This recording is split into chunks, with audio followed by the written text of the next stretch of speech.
Hey guys, Patrick Contraptions here, and today, check this out. I have two scrap-built camera rigs. Now this is like for your zero-budget films, and as a matter of fact, these things only cost me $5 in all. Not just for one rig, for both of these rigs. Now, is that fantastic or what? Okay, so the plan for today is we're going to be looking at two different rigs I've built. The first one here, as you can see, is a little bit more complicated. And this is more of a professional rig. I actually used this recently with a professional video camera. Second rig I built is a lot more minimalistic. And if you were to build one of these just for your casual shoot, this is the one I would suggest. This is just one pipe and one other bent pipe, to sum it up squarely. And we'll be looking at a lot of footage from this build because the two really do overlap a lot. So here we go. Enjoy the video. As with any build, the first step is to gather supplies. This build being no different, I went ahead and found some old bike frames I had lying around from previous projects. Now we're going to need all the parts from the bike frame itself and the handlebar assembly, including the perpendicular grips that stick up from your normal mountain bikes. Now I also had one additional item lying around, which was this piece of lawnmower handlebar that was already bent in a U shape. You could just as easily use electrical conduit, but since I had the lawnmower handlebar, I went ahead and used it instead.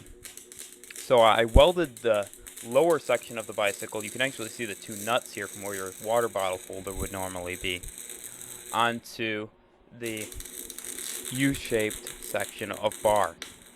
This will create the foregrips on your smaller camera rig.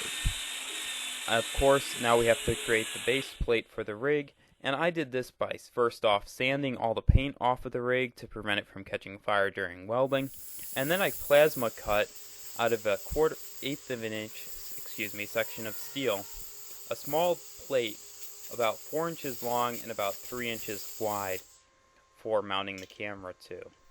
This will prevent it from flopping around during filming as opposed to just mounting it straight to the pipe.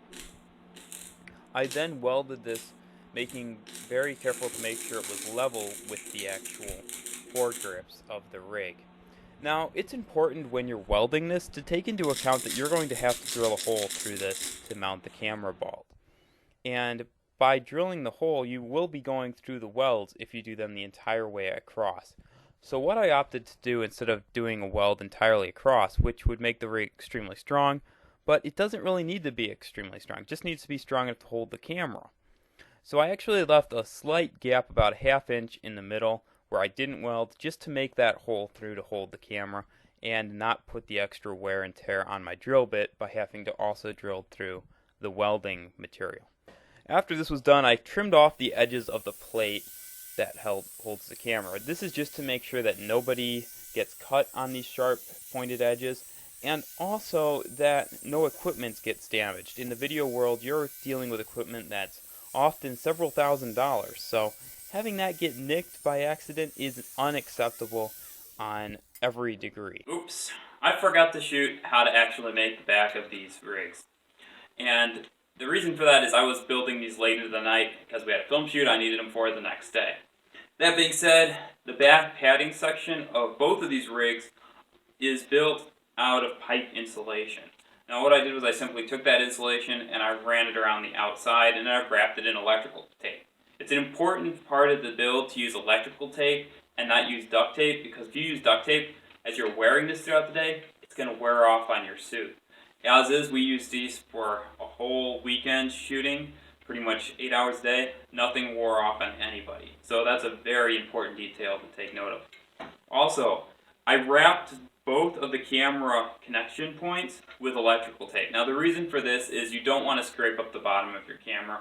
It just makes the camera look unprofessional, and it's a safety risk to you yourself. If you're going to bump up against this, you could cut yourself on the metal. So definitely be sure to coat these in electrical tape. It's just good all around. I want to take a quick minute here and highlight one of the critical differences between the two rigs. The big rig features the front section of the bicycle that actually connects to the handlebars. I welded this into the top bar of the bike, and this allows me to, using a quick detach section of bolts, assemble and deassemble the larger rig. Also, it allows me to move the foregrips on this rig backwards and forward and tilt them up and down to get them into whatever position I need them in for the scene I happen to be filming. A great advantage if you're shooting long times in the day. Another part is the camera rig's bolt. Now, I have a very simple bolt method to hold the rig on. I use a 1/4-20 threaded screw with a wing nut that's screwed all the way down to the bottom, and then a little nut that goes on top. Now, the reason for that nut and the wing nut is the nut is for storage. When I slide the bolt through, I screw the nut on just to keep the bolt on the rig at all times. Now, the wing nut is there because when you screw it into the camera, you may have a little flap left over. Maybe the bolt's not perfect. So you use that wing nut to screw it tight against the actual frame of the rig. Okay, that's a wrap. So, thank you for watching today. Be sure to subscribe to my channel for more videos like this. And as always, have a fantastic day and keep filming out there. Tell me what you think in the comments section below. Patriot Contraptions, signing out.